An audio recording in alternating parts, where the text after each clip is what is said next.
We have reactions coming in as well. Now, interestingly, the opposition leaders, some of them have also come out in support. Meanwhile, Shiv Sena's Milind Deora has launched a stinging attack on the India bloc over their intention to initiate impeachment proceedings against the CEC.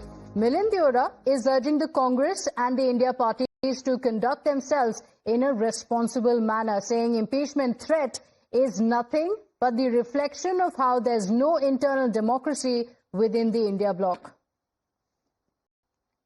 I see these as excuses for a lack of inner party democracy, and ultimately my message to such parties and such leaders that if you want the public of India to believe that you genuinely want to strengthen India's democracy, begin by strengthening democracy in your own parties.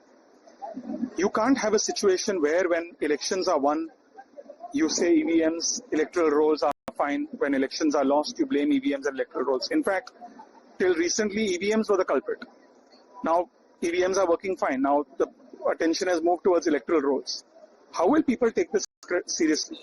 For public to take this seriously, you have to demonstrate real intent. You have to be willing to concede that when you win an election, things work well. When you lose an election, things don't work well.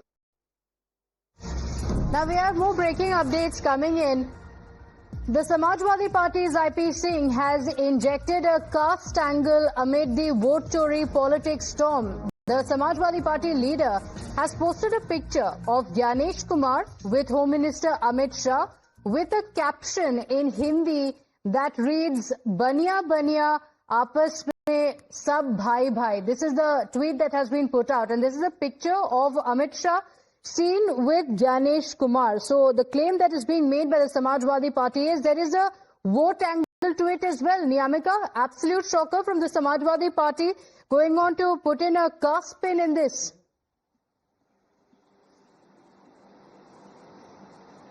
Well, yes, indeed, it is a shocking statement coming in on the part of the Samajwadi Party leader, Mr. IP Singh, as he is basically making a casteist remark while putting out a picture of the Home Minister Amit Shah along with the candidate for NDA for the upcoming VP elections. As for that reason, we have seen that on the other side, it is the India Bloc party members who are also, making statements mentioning about the background of Mr. Radhakrishnan as he was affiliated with RSS, and for that reason many of the Congress members have also reacted that as he is going to hold a constitutional position. In fact, the BJP should have also thought about it before, but on the other side now it is a shocking remark coming in on the part of the Samajwadi Party leader, because he has now bringing caste regarding this entire matter.